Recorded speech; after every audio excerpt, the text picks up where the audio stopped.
All right, I think we're live. Good morning, good evening, or good afternoon from wherever you are in the world. I'm Josh Garrison coming to you straight from beautiful sunny Alameda, California. I'm going to give everybody about 30, 45 seconds to trickle in. We have a lot to cover today.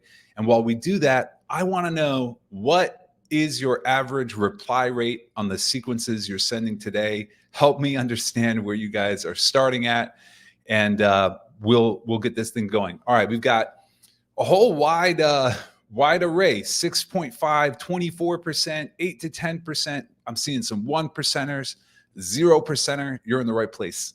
We've got all kinds of numbers. No experience, somebody, welcome. 32%. I like that. I'm impressed by that. We're seeing 2.5%, 60%, 49%, but dropped to 10. Looks like we just have a whole wide range. Matt is saying 4%.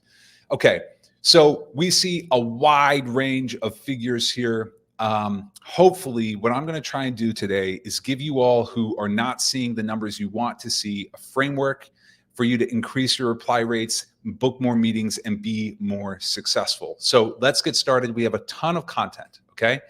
5,000 emails, no prospects. Lori, there's probably something wrong with your setup. I'm going to run through our agenda, guys. We're going to do some housekeeping really briefly. I'll very quickly introduce myself for those of us who are not acquainted. We're going to run through the 5 sequences that I've used and that you can use to book more meetings. I'm actually going to get into Apollo. I'll show you guys how to do this, how to set this up, and then we are going to do a Q&A at the end. Okay, let's get into the 5 best sales sequences for booking meetings. Of course, this is put on and sponsored by my employer, Apollo.io. If you don't have an Apollo account, I highly recommend you head to Apollo.io, sign up for free, or buy one of our paid plans. Sean, I'm going to answer your question in just a second. All right, so for housekeeping, this is being recorded, but every webinar that we do is always posted after the webinar on Apollo Academy. You can just go to apollo.io/academy, and then you can see this little button here that says webinars. If you click that, you'll see every webinar that we've done in the past since I got to Apollo is on this page, as well as a whole bunch of other content. So if you haven't been to Apollo Academy, check it out. I'll send you guys a link here in a bit where you can do that. If you do have questions, I highly recommend you put them in the Q&A tab on the right-hand side of the Goldcast window. It's really hard for me to keep an eye on the chat. I'm rolling this mostly solo. But Janet and other people from our team are answering questions in the Q&A tab, and that's where I'll go at the end to answer your questions. Lastly, please don't spam the chat. I want to hear from you. I want to know what you think. But please don't try and sell anything, dropping your LinkedIn link over and over again, and try not to be rude. I want to hear your feedback, but we want to keep this positive and a good vibe and good energy here as well. Okay? So who am I, y'all? I am Josh Garrison. I'm our VP of Product Education and Content Marketing here at Apollo. And I also have been a sales leader and a salesperson, really focused and specialized on outbound for the majority of my career. So I'm hopeful to be able to help you all out with my 5 best sequences of all time. So let's talk a little bit about how to get more replies and what goes into a successful sequence. So some of you have been asking already in the chat, what is the average open rate? Using Apollo proprietary data across the entirety of our database, the average open rate is around 22%, and the average reply rate is less than 3%, sometimes substantially less, okay? So our job, and this is on a per email level, right? So a sequence will have more emails and should have a higher figure for the whole sequence, but our job is to be better than average, to be substantially better than average, to be way better than average. And I'm going to hopefully walk you through how exactly to do that. Now, I want to tell you something as well right now. In February, the game is going to change, okay? Microsoft and Google, as well as other email providers, have recently come out with new rules that will go live in February about what you can and can't do if you're sending cold email, okay? And what those rules are for people sending more than 5,000 emails per day, that's at the domain level, meaning at your company. If your company is sending more than 5,000 emails per day, you must have SPF, DKIM, and DMARC set up for your email. If you don't know what that means, we have run a webinar on this subject. We cover it in depth. Highly recommend you check that out on the Apollo Academy site. And I'm going to run a ticker in just a second with the link to Apollo Academy, guys. So no worries there. You'll also be required to have a one-click unsubscribe in your emails and process those within 2 days. And then lastly, you will be hard capped with at a spam complaint rate at 0.3%, meaning if more than 0.3% of your emails are marked as spam, you will not be able to deliver emails into the mailbox of Gmail, Outlook, or Yahoo users, okay? And that means that we have to be relevant and that we can no longer dump everybody into the same sequence. So if what you've been doing is dropping everybody to the same sequence, now is the time to make changes, because in February, you're going to have to change and we're going to have to be more successful or be more relevant in order to be effective. Okay. So that's my next point, is that what gets responses is relevance. Okay. It's not spamming people. It's not blasting people. It's sending people relevant messages. And there's really two ways to be relevant. Okay. Yes, I see your questions. The 0.3% is for your domain. So if you're sending emails and it's 0.3% spam rate or higher, you're going to be shut off. It's not per email, it's per domain, okay? Per mailbox as well. So listen, there's two ways to be relevant, y'all. On the one hand, it's personalization, okay? Making an email customized to the exact recipient. And we've done a webinar on this with Sam McKenna. She has a method called Show Me You Know Me that's really effective, okay? But the other way to make emails relevant is to segment very thoroughly. So we're not always going to be able to personalize every single email. We may not have the time and we may not have the information that we need to do a good job of it for the people that we're prospecting. But what we can do is we can break down our prospecting list by industry, by location, by persona, and by other factors available to you in Apollo. For example, I can have a sequence that's just for CEOs of marketing agencies with under 50 employees in California, or that's just for IT leaders of retail startups with under 50 employees in the Midwest. I can get really targeted with my segmentation, and then that makes it easier to write super relevant emails, because if all of my emails are super relevant for IT leaders in the Midwest, that's going to be way more likely to get a reply than if I'm putting everybody into the same sequence. I hope that makes sense, and we'll go into more details about it, okay? Before we get into these 5 sequences, I want to talk a little bit about how we're going to spend our time. There's something in play here in sales, but in life as well, called the Pareto principle, where roughly 80% of your results are going to come from 20% of your inputs, right? What that means for us is about 80% of our revenue or our quota or the money that we bring in is going to come from 20% of our leads or 20% of our accounts. So we want to spend the majority of our time on those 20% of accounts that are really good. We want to spend 80% of our time there. And we want to spend the remaining 20% of our time with the 80% of leads or accounts that are probably not going to be responsible for a ton of our revenue. And that will probably look something like this, okay? Where we have a pyramid. At the very top are your decision makers and your champions, the people who actually will use and buy the product or the service that you're selling. And then in the middle of the pyramid are people who are influential in that decision. So to give an example, if I'm selling sales software, probably the person in charge of sales operations or marketing will be influential in the decision-making process, but they're not the ultimate buyer or the ultimate user. And then at the very bottom of the pyramid is everybody else, okay? And those people we're going to put into all automated sequences. So what this will look like is the top of the pyramid is going to be personalized, almost entirely personalized. And we'll spend 80% of our time there.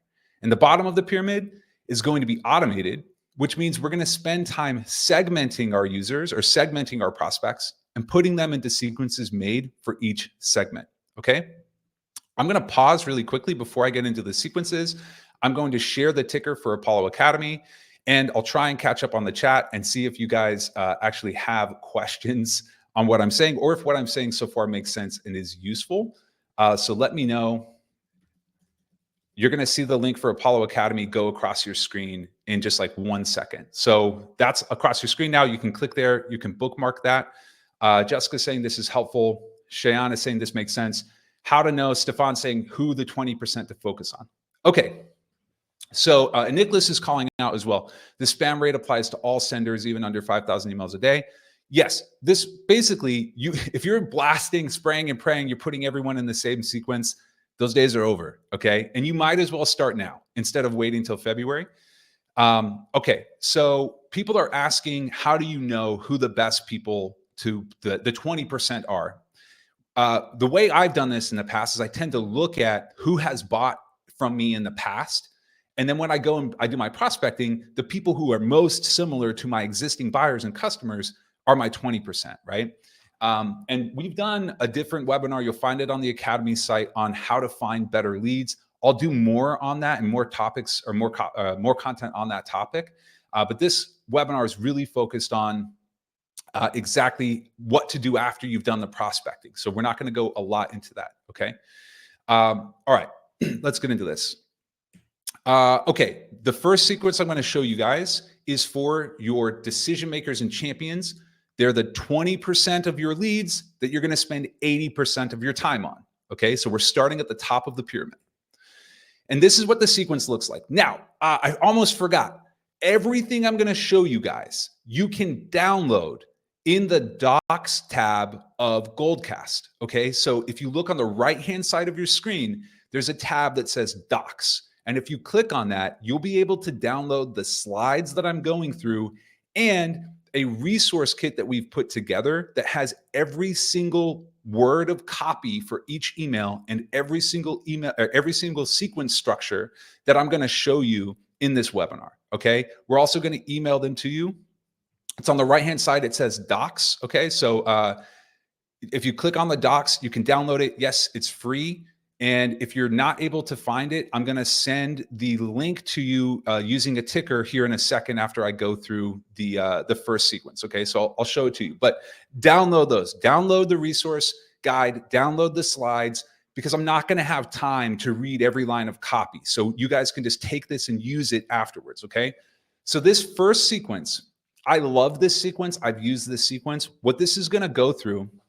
This is going to play out over about 30 days or 25 days. The first email, we're going to super personalize. Okay. And I'm going to show you what that means. We're going to use that show me, you know me type method. Okay. What we're going to do after we send that first email is we're going to go to their LinkedIn and we're going to like all of their posts, all of them. This is a ridiculous move. It's hilarious actually, because what it does is it sends a ton of notifications to them on LinkedIn that you have engaged with their posts. So they're going to know that you exist. Miles is saying all of them. Yeah, it's actually, you're going to get one of two responses. Most of the time they're going to laugh because it's a hilarious thing to do. But some of the time people are going to be a little freaked out, but that's okay. So we're going to send the personalized email and then we're going to go and we're going to like their posts on LinkedIn. It doesn't have to be all of them. Sure. If you want to do 5, do 5. If you want to do 3, do 3. Do what feels good to you. We're going to give a little bit of breathing space, 3 days. Then we're going to make a call with a voicemail. If somebody's important enough to call, they're important enough to voicemail. Okay. We've done a whole webinar on cold calling. Check it out. If you're not comfortable, we'll do more in the future. We're then going to send a LinkedIn connection request if we don't get an answer. And we're not going to pitch slap them. Okay. We're not going to send the connection request that says like, hey, I'm so-and-so and I'm trying to sell you this. Let's talk. We're not doing that. We're just sending a connection request with no copy, no message, just to see what happens there. Okay. 3 days later, we'll send an automated follow-up email. It's 1 sentence long. And if you've been to my webinar on cold email copywriting, you'll be familiar with it. If not, it's in the resource guide that we've sent you. Okay. Then day 10, this is the special thing that we're going to do in this sequence that we're not going to do for most of the other sequences. We're going to send them a handwritten note or a gift. And if you haven't done this before, I highly recommend you break this out. Of course, you can't do this for every prospect. You only want to do this for that 20%, your best leads. You're going to send them something snail mail, okay? And I've done this. I'm going to show you an example in a minute. We're then going to give enough time for the mail to land, okay? We're going to give about 13, 14 days for that mail to land in their mailbox, their physical mailbox, And on day 23, we're going to send our last email, a shorter version of the first email, before making a final call in a couple minutes or in a couple days, and then we're done. That's the sequence. Now, how do you get their addresses? Apollo actually has a ton of addresses in Apollo for the people in our database. So you can start there. I want to show you what the email could look like. So this is a example of an email using that show me you know me method. This is way longer than your typical automated email for good reason. And if you look at it, this subject line makes no sense to anyone other than the recipient. Again, I'm not going to read every line of copy, but I want to walk you through the components of this. There's a super personalized subject line, a first sentence that isn't salesy. We're going to shamelessly flatter the recipient if we can, add an element of fun to keep them engaged. We will issue a challenge to them, like in a positive way, like, hey, I think we can do this for you. We can help you be better. We'll try and get ahead of their objection. We're going to give them our value proposition of exactly what we can do for them. And then we're going to close. We're going to ask them for some of their time. Okay. Chad's saying you have roughly 8 seconds to grab their attention. Yes, the thing that grabs people's attention is the subject line. And for those of you who are saying emails have to be short, broadly, I agree with you. But longer emails that are highly personalized and highly relevant are actually much more successful than shorter emails. You just can't do as many of them. So this is going to be our first email. And then everything else in this sequence is pretty straightforward, except for this handwritten letter. This is a picture, guys, of a handwritten letter that I have sent. And I did this at scale. I used to work at a company called Building Connected. I sent 1,000 handwritten letters. I used a company to do this. The company is called Handwritten. Yes, there will be a replay, Adrian. You'll get the recording. Handwritten with a Y. They have a robot that actually drags a pen across paper and creates what appears to be a handwritten letter. And so what I've done, it doesn't get sent by pigeon, it gets sent by mail. What I've done is I mailed out 1,000 handwritten letters that have a forever stamp on them. This looks like real mail, guys. And here's what it said. It said, hey, subcontractors are often asking me how to win more jobs. I always say the same thing. Put your stuff online. You'll save time. You'll get more bids out. You win up to 25 more jobs. This next sentence is the money sentence. If you call this number, so-and-so will set you up with a personalized tour of whatever product. It's worth exploring, I promise. And then here's my name. Okay, this letter, I sent 1,000. We got over 200 calls back. Now, were some of those people calling us back like, what are you doing? Like, why did you send me mail? Yes, they did. Some of them, but many of them, over 100 of them called back and said, you know what? I've heard of you, but I actually, the fact that you sent me a letter, I'm willing to talk to you. If you're not doing this, you should do it. If you feel like it's not a great idea, don't do it. But the people who do will be more successful. There's a company that can do this. Again, they're called Handwritten down at the bottom. But you can also do this yourself. You don't need a budget, right? You can just go spend a few dollars at the store, write some of these letters on your own. I'd say the elements of a great handwritten note, it feels human and casual. It feels personal. It's short and to the point. And most importantly, it includes your phone number. Now, the reason, y'all, that you want to do this, what's the definition of insanity? Doing the same thing over and over again with this, expecting a different result. By this time in our sequence, we have emailed someone already twice. We have called them. We have connected with them on LinkedIn, and we have not heard from them. So we're going to send them something in the mail. We're going to break the pattern. We're going to do something different. Instead of doing the same thing, we're going to do something different to try and get a different result. And those of you asking, hey, our people are working from home. There are vendors and providers out there who sell home addresses. Often, like if you buy a house, for example, that's public record, and you can buy people's addresses. This is how direct mail campaigns work. So I'd recommend you check those out. Okay. So let's move on. I do want to say handwritten letter is not the only thing you can do. You can also send a gift. There's a ton of vendors out there. There's a ton of options for this. You can invite them to an in-person event. You can do all kinds of stuff. And that's our next sequence. Actually, well, I got ahead of myself. There's some example copy in the guide of what that third personalized email looks like, but we don't have time. We got to move on. So our second sequence is also for these VIPs and at the top of the pyramid. And the thing you have to know about VIPs is that they're rarely going to want to take a demo with you. Like, that's just the reality. They're not always in a buying cycle, but that doesn't mean that that's the only thing that you can offer them, right? you can offer them more than a demo. You can offer them more than a sales conversation. And what we're going to do is we're going to set up a sequence for in-person events. Okay. So there's a bunch of different types of in-person events that you can run. You could do a happy hour at a local bar. You could have box seats at a game. You could do a poker night. You could do a VIP dinner. You could do a workshop or a class, a golf game, a mini golf game. It all is up to you. It depends on your budget. It depends on what you can pull off. This is obviously meant for your leads who are in the same city as you. If you're at a bigger company with more budget, I've run this at, for example, Autodesk. This is a type of campaign we ran. That's a multi-billion-dollar company. We did these all over the world, all over the country, all the time. But this is how this works. What we're going to do is we're going to set up a happy hour, let's say, and we're going to bring our executives, our CEO or our VP of marketing, our VP of sales or whatever.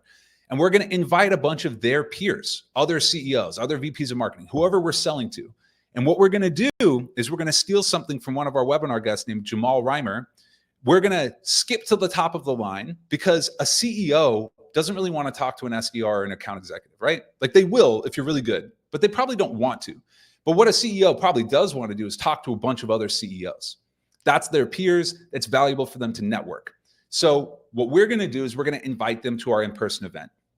And what's important with in-person events and this sequence type is to have enough lead time to the event that people actually will put it on their calendar. Okay. So this is about a 30-day sequence. We're going to send an invite to the event on day 1. We'll follow up on day 8. We're going to send a video, or not a video, sorry. We'll send a handwritten note inviting them to the event on day 15. Follow-up email day 22. We'll call and voicemail day 25. Day 30 is the event. Okay. The invite email can look something like this. Hey, I'm putting on a networking dinner. Again, we're not selling to them a demo. That's not what we're doing. We're trying to build a relationship, get them to an in-person event where we'll get to know them, and then we can work a deal on the back end. I'm inviting you to a networking dinner for VPs of marketing in New York, let's say. Whoever they are and wherever they are, that's what you put there. I'd love for you to attend. Here's where it's going to be. All of these other people are going to be there. Here's a link with more information. I hope to see you there. Okay. That's the second sequence. So I'll pause. I want to share the links to the deck and the sequence guide right now, because some of you I've seen are having trouble finding them. So while I do that, please let me know if this is helpful, this is valuable. I'm going to share the slides first, guys. So the slides are coming out right now. Click that link to download the slides. I'm going to let that run for like 10, 15 seconds, and then I'm going to share the resource guide for the sequences. Okay. All right. Haters is staying home. People are saying this is helpful. I'm so glad to hear it. The link is running along the bottom of your screen. Okay. How would invite a VIP be applicable to an SDR? As an SDR, you can say, hey, we're throwing an event. I'd like to invite you to the event. My CEO is going to be there. Other CEOs are going to be there. Okay.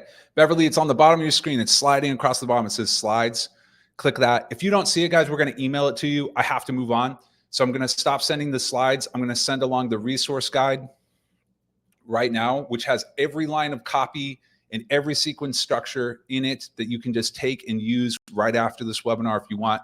There's the guide. I'm going to let that run while I continue on because there's a lot of content to get through. Okay.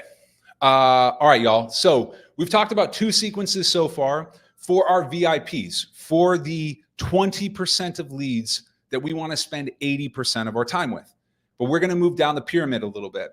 And we're going to talk about those medium priority leads who are probably influential in your buying decision, but who are not your champion. Like they're not the person, they're a person that you have to sell to.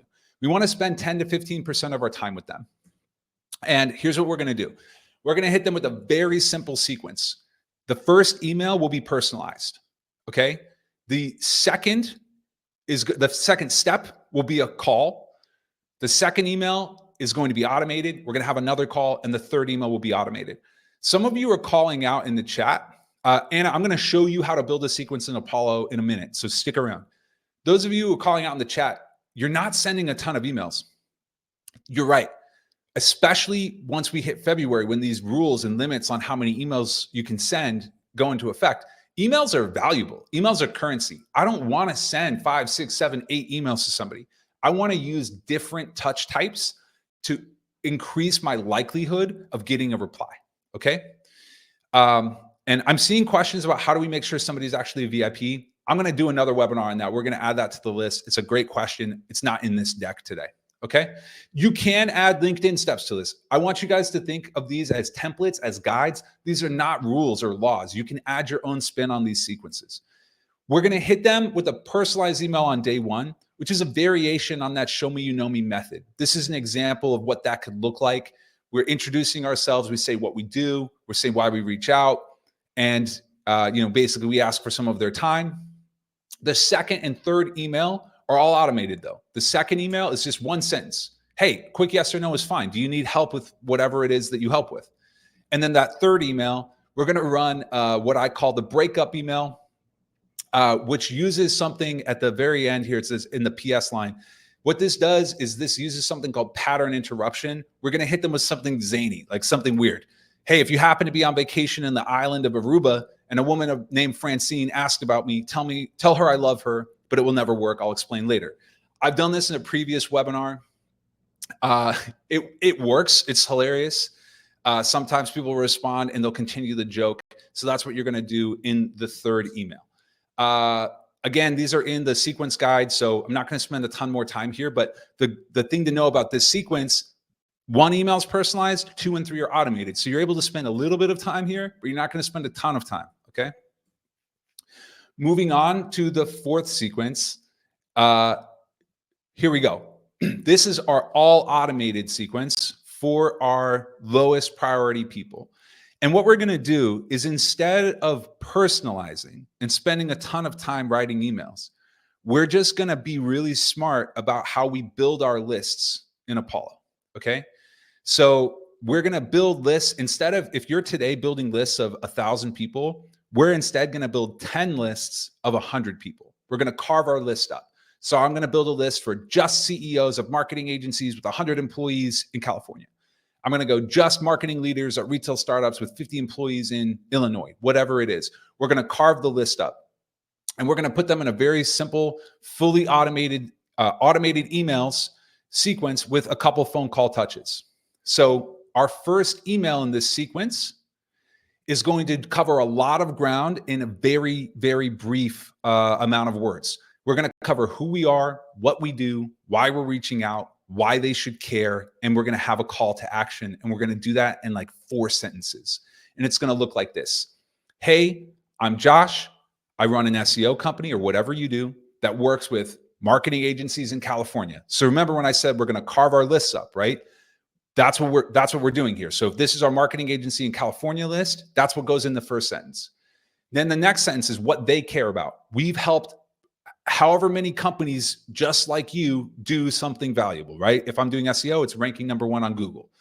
I have some availability for new clients. That's why I'm reaching out.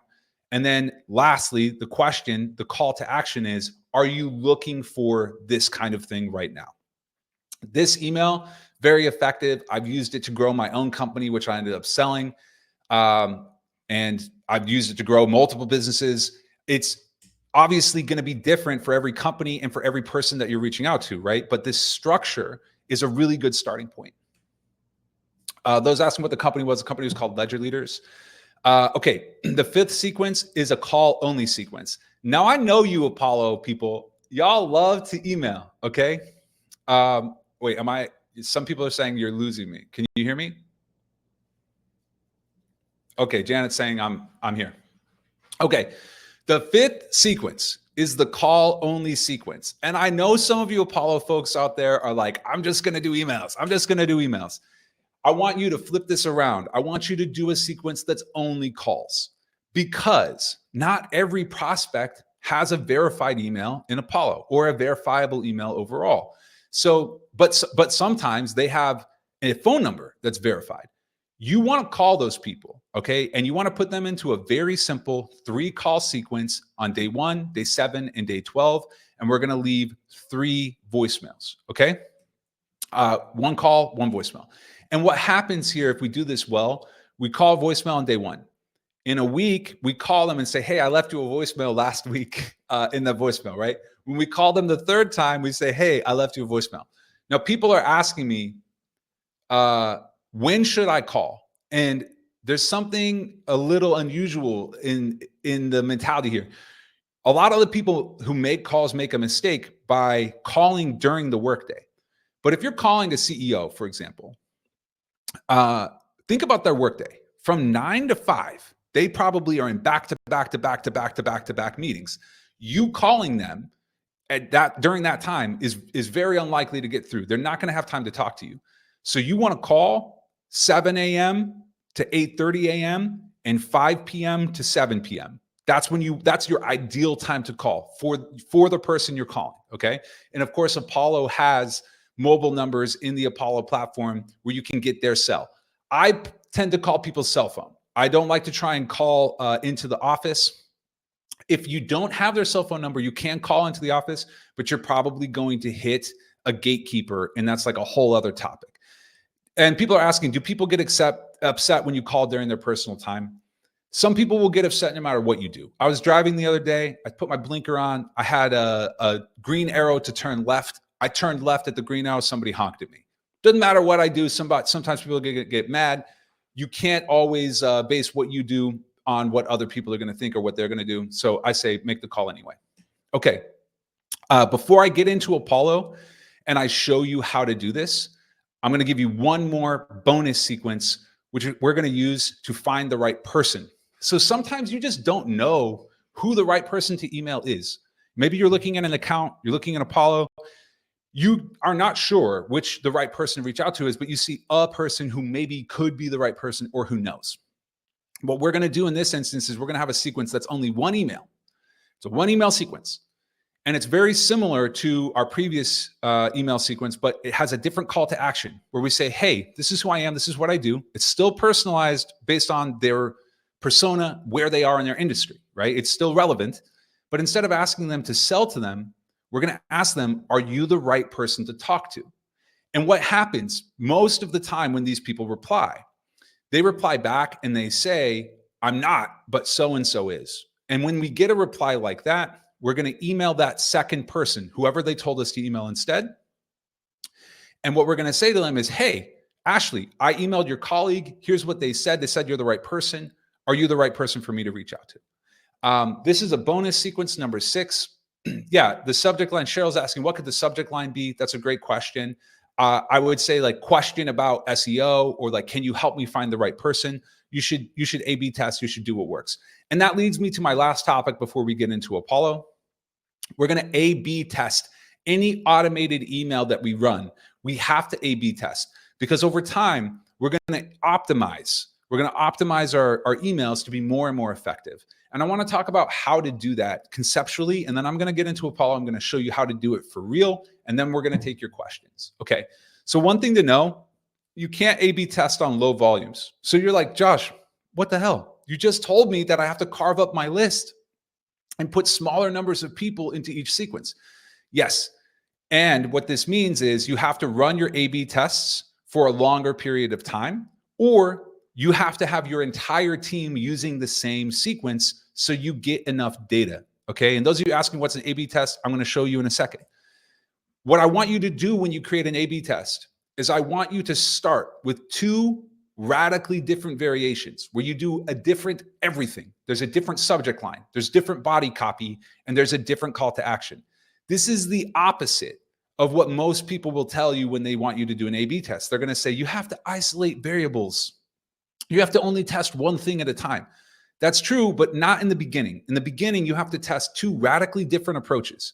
And what you're going to do is you're going to see a winner. One of those 2 things will win. Okay. Then you start to isolate. So let's say I run 2 radically different emails in an A/B test. I get a result. Let's say email A wins. I get a high open rate and a high reply rate. The next thing I'm going to do is I'm going to create a new A/B test where I only test the subject line. So I'm going to keep everything else the same in this email, but I'm going to test a new subject line. So I'm going to start to isolate this variable. And then I'm going to get a winner from that test. And I'm going to move on. I'm going to use the winning subject line, but I'm going to do an A/B test with different body copy. So what I've done is I've started at the AB or at the totally different copy. And now I'm starting to isolate variables. Once I've done the body copy, I'm going to isolate the call to action variable. And over the period of 3, 4, 5, 6 months, you're going to optimize your outbound efforts to be way more effective than they were at the start if you follow this process. Okay.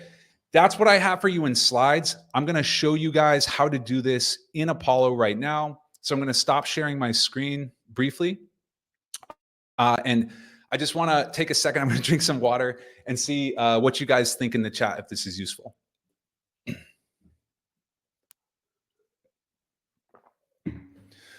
Okay.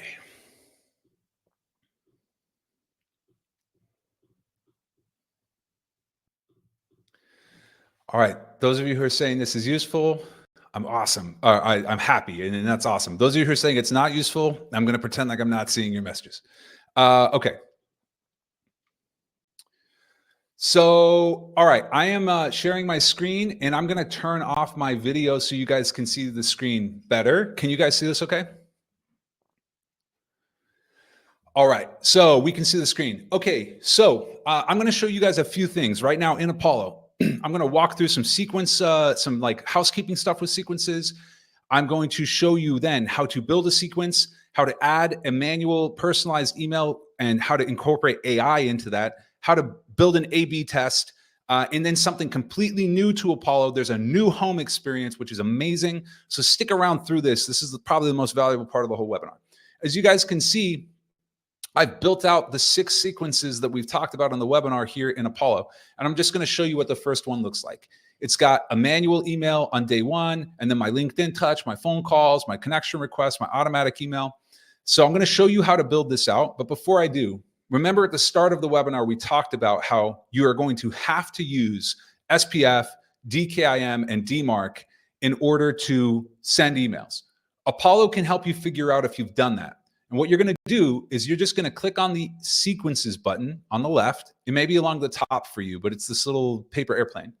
And then click Run Diagnostics. I'll show you where to find that. It's right here at the top of the sequences page, Run Diagnostics. This is going to show you for every email address you have connected to Apollo, whether you've set up SPF, DKIM, and DMARC properly. Okay? So this is super important. For you to have set this up. If you're saying DMARC is showing as improper, that's good for me to know. I'll let the team know. But if you haven't ever checked out the Run Diagnostics tab, I recommend that you do that. From here, I'm going to show you guys how to create a sequence. Okay, so I'm going to hit New Sequence. And you'll see from the beginning, I have an option of cloning a sequence or using a pre-formatted template or using AI. I'm just going to start from scratch. Okay. And I'm going to say like, this will be sequence A for CEOs, whatever your name will be. And you'll see now that I have the option of adding a step. So I'm going to click add step. And this is where I'm going to show you guys how to build that first email structure or first sequence structure we talked about. So a couple people asked in the chat, how do I create a personalized email? What we're going to do is instead of clicking automatic email, we're going to click manual email. And we're going to have this be due immediately after a contact is added to the sequence. We're going to hit continue. And now you'll see that I have this place where I can write a template.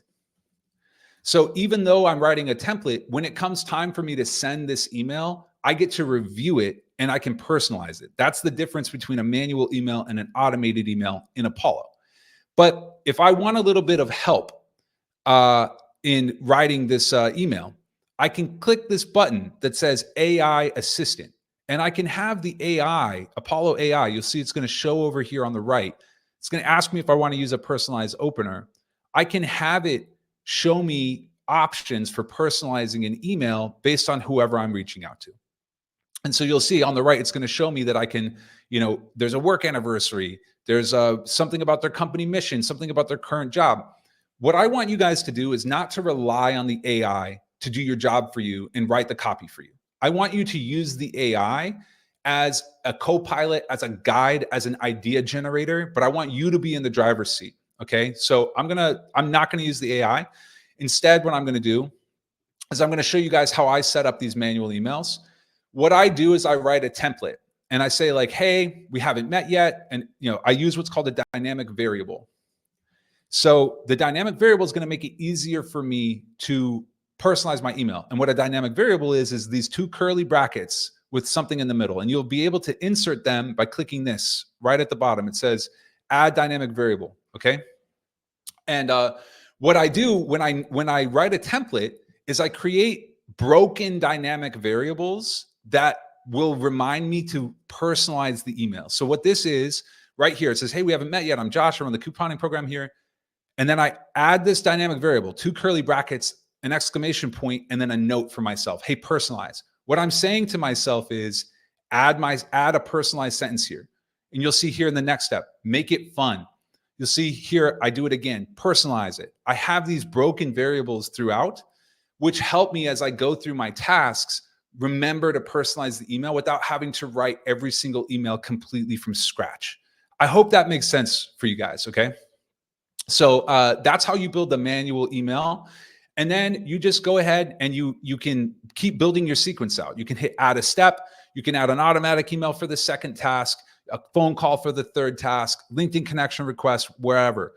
So that's how to build a sequence and how to add that manual email with AI. The next thing I want to show you guys is how to add an A/B test. Okay.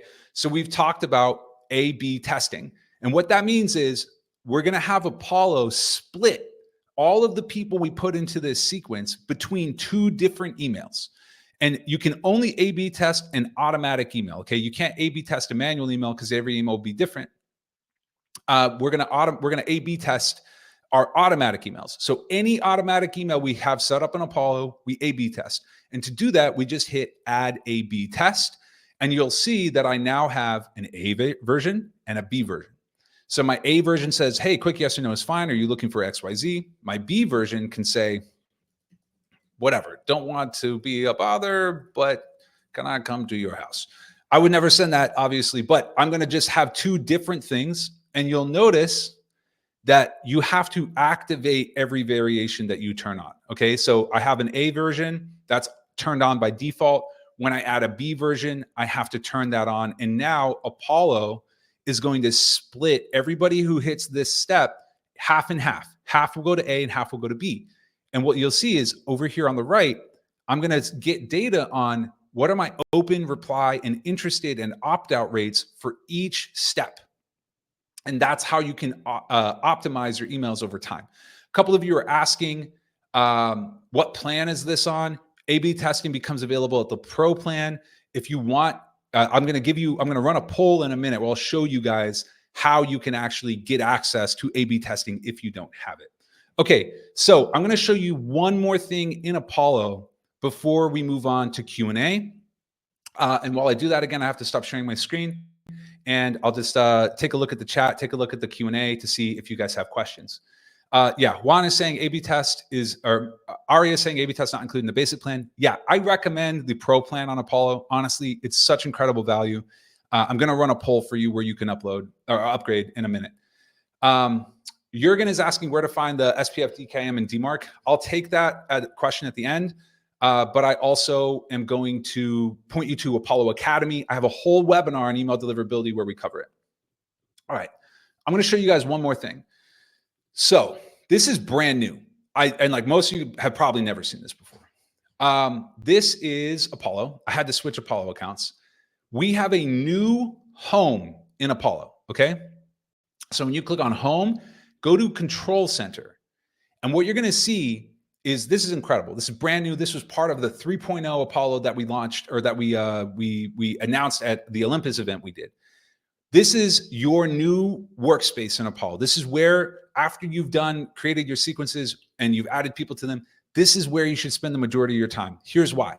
What's going to happen is Apollo is going to pull all of your recent replies from all of the mailboxes you've connected to Apollo. So let's say you've connected 10 mailboxes. You don't have to manage those mailboxes anymore. You don't have to set up forwarding. You can just come here to home and all of your recent replies from all of your sequences are going to be right here. Then any A/B tests that you've set up that need attention are going to be right here in the message optimizations tab.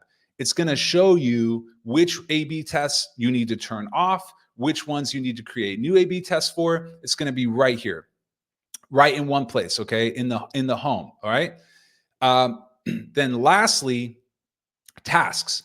Any of the tasks for your sequences, whether it's a phone call, whether it's a LinkedIn step, anything that, whether it's send somebody a handwritten letter, anything that isn't automated or that isn't an email is going to appear here in the task list of your home. And you can just crush through all of your tasks really quickly as they populate here. If this isn't what your home option looks like, don't worry, I'm going to run a poll where you can opt into the beta. Okay. So that is the end of my demo portion of Apollo. So I'm going to take your questions. But before and as I do that, everybody, I'm going to run a poll right now. It's going to appear on your screen. So we've covered a ton of ground. If you want to speak with our sales team about upgrading to a professional or a pro plan, say yes to answer yes to the first one. If you are a current customer and you want to upgrade, say yes to the second one. If you don't want to upgrade your plan, but you want more training on Apollo, say yes to that. I'm going to send you a link to Apollo Academy in an email, and I'll recommend a couple courses for you. And if you don't need anything at all, let me know. I won't be offended. Okay, while this is running, I'm going to take some questions for the Q&A, and then seriously stick around because in like 5 minutes, I'm going to run a poll where you can opt into the beta for that new home that I just showed. And that's going to be great. So stick around. Okay. Joshua Taylor is asking, how do I know what plan I'm on? In Apollo, click on the settings tab on the settings button on the bottom left should be, and you just go to manage plan. Under your admin settings, it'll have manage plan there. It'll tell you what plan you're on, and you can click manage subscription. I'll show you how to do that after the poll runs. Million people have asked if we are going to send a recording. Yes, we're going to send a recording of this to your email. It will also be posted on the Apollo Academy site where all of our webinars are posted. I'm going to turn my face back on because I feel like I'm just talking to nobody. Okay, I'm back. Laura is asking, with so many people working from home now, is it too weird to send handwritten letters to their home address?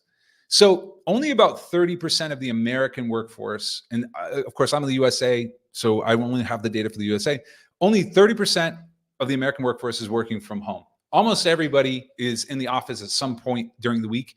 But even so, I think that sending somebody a handwritten letter to their home is fine. You're handwriting a letter. I mean, like it should go to their home, right? I think I'm okay with it. But again, you're not going to make everybody happy. And if you're trying to make everybody happy, the sales maybe not for you. So I would do it, Laura, and see what happens. Juana is asking, when do you finish personalizing the email? You left reminders, but when do you complete that? That's a great question. So when you add someone to the sequence, you're going to have a task in your home, right? Where I just showed you that home task list to finish personalizing the email. And then once you personalize the email, you just click send. It's once you try it, I think you'll get the hang of it really quickly. So give it a shot. Okay. The next question was from Connor. Do you believe it's good to continue sending voicemails after the first one? I don't think it's 100% necessary to leave a voicemail at every single call. I do think if you're calling somebody, it's better to leave a voicemail than to not leave a voicemail.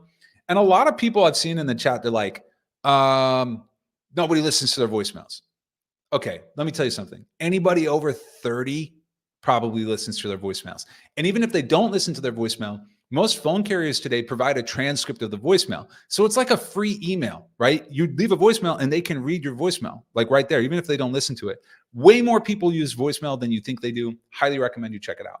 Okay, I'm going to keep running this poll for literally 5 more seconds, and then I'm going to turn it off to run that poll for the beta. So if you want to upgrade or you want anything, make sure you vote now because you're going to lose your chance to in a minute. So do you have a sequence library? This is from Tim. Do you have a sequence library? Yes, but I would recommend you use the sequences that we gave you in our sequence guide as opposed to the ones that are in Apollo. You can find the ones in Apollo just by clicking create sequence. And you'll see like you can choose from some pre-built templates there. Okay, 5 more seconds, and then I'm turning off the poll. Shayla is asking if we have more than an A/B test, just a J test, will that help avoid being tagged as spam? It can help you avoid being tagged as spam because especially if you're sending emails to multiple people at the same company, you won't be sending the same email to multiple people. You'll be sending different emails to everybody. Okay, I'm going to stop with this poll for now. Thank you for everybody who voted. Really appreciate that. I'm now going to open the poll for home and mailbox health. So home is what I showed you guys a second ago. If your home looks different than the one that I showed you, say yes to this. I'll get you added to the beta. If it looks the same, you can say no, or you can not vote. I'm going to run this poll for about a minute or 2 minutes. Okay. So I'll take a couple more questions. I popped into the chat and John is asking which guitar is my favorite. I love them all equally. They're all, my little babies. Okay, Stan, what kind of email or what kind of music do you play? I play, finger style mostly, but mostly when I'm flat picking, it's like country and bluegrass. Okay, I'd love to see from Shane. I'd love to see a function in Apollo that shows what the email preview text will look like when it lands in a prospect's inbox. It's a great request. I'll send that to the team. Okay, Ragav, in sequence 1, how important is the position and title of the person reaching out, considering that most recipients are C-suite? I think that if you find yourself only selling to the C-suite, you're probably leaving money on the table because the C-suite is often not the right person to sell to, if that makes sense. Like a lot of us as salespeople believe, or we operate under the assumption that the CEO, if we convince the CEO, we're done, we're good, we're golden. That's who we got to go sell to. In reality, the CEO is probably not the user of your product. Like whatever you're selling, your service or your product, most of the time, it's not the CEO who's going to be most impacted by it. It's somebody who works for the CEO. So the CEO is probably actually more of an influencer. They're the person who has to sign off, but the person you have to convince works for the CEO. So I think it's important to know who your users are, or who your customers are, right? And if you just assume that always go to the top, it's the CEO all the time, like there's a time and a place for that, but that's not where I have mostly spent my time selling. I mostly try and go 1 or 2 levels down and then bring the CEO in after my champion is bought in. Because the way that buying conversation is going to go, they're going to go to if I go to the CEO, I convince the CEO, right? But the CEO now has to make sure that his team is, or her team is bought into what I'm selling and they actually want to use it. It's a lot easier if the VP goes to the CEO and is like, hey, I want to do this. And then that selling conversation happens internally and I can just provide support from the outside. I hope that was helpful. I hope that makes sense to you. So I'm going to close the poll for the beta in like 5 seconds, everybody. And I'm going to take maybe 3 or 4 more questions. Okay, I'm going to hop into the chat. What is your go-to cold call opener? We did a whole webinar on cold calling where we provide a couple different openers. For me, my opener, believe it or not, I just call somebody. I'm like, hey, Bob, how you doing? And it's so disarming to them. They're like, I'm good. I'm like, great. And nobody likes to be cold called, but here's why I'm calling you. Just opening with, hey, how are you doing? Starts a conversation. A lot of people make a mistake when they cold call and they're like, hey, do you have a minute? They answered your call. Of course they have a minute. If they didn't have a minute, they wouldn't have answered. So when you try and ask for their time right away, I often see that works a little less well than the other way around. Okay, I'm closing the poll for mailbox health and home. I'm going to send a ticker along the bottom of your screen right now, y'all. And I'm going to open another poll in a second. What this ticker is going to be is my LinkedIn. I post about all of our webinars. I post about all of our content. If you haven't connected with me on LinkedIn, feel free to. And if not, if you don't want to, I won't be offended. I am going to send along the Apollo LinkedIn here in a second as well. And I'm going to reopen that poll in case any of you want to upgrade. Okay, so in the Q&A tab. Okay, does Apollo have a scheduled delivery for likely windows to be seen? HubSpot has this. Yeah, Radu, I didn't even know you're here. You're MVP. Radu is the real MVP. Radu already answered it. The answer is yes. If you go to settings, sequences, and best times, that will make sure that Apollo only sends emails to your prospects at the best time to reach out to them during their working day. Okay. Do your tactics change as the price of your product increases? I sell sports sponsorship that range from 300K to 50 million. This is from Dan. Dan, I'm so glad you asked. Yes. If I'm selling a very high ticket item, all I'm running is the second sequence. that I gave you, all I'm doing is inviting people to events. Let's play a round of golf. I'm putting together a round of golf for CEOs of whatever. Hey, I have box seats to the Giants game, to the Warriors game, to this, to that. Presumably, if you're selling, 10, 15, $20 million deals, you can afford to spend some money on some of these events. That's where your business is going to be made right there. So I run that sequence probably 80% of my time. And then everything else is just following up on the people I met in person. And I prioritize that. So if I'm selling really high ticket, I'm doing super low volume. Everything is manual. Everything is personalized, and everything is human to human. I'm not trying to break their door in like the Kool-Aid man, like, hey, I got something to sell you. I'm trying to get them to meet me in person, and then we can have a more meaningful conversation while doing something fun. Joan is saying, a lot of my prospects are international. Is there an alternative to a handwritten letter for international prospects? That's a really great question. Yeah, handwritten letters are really hard for international.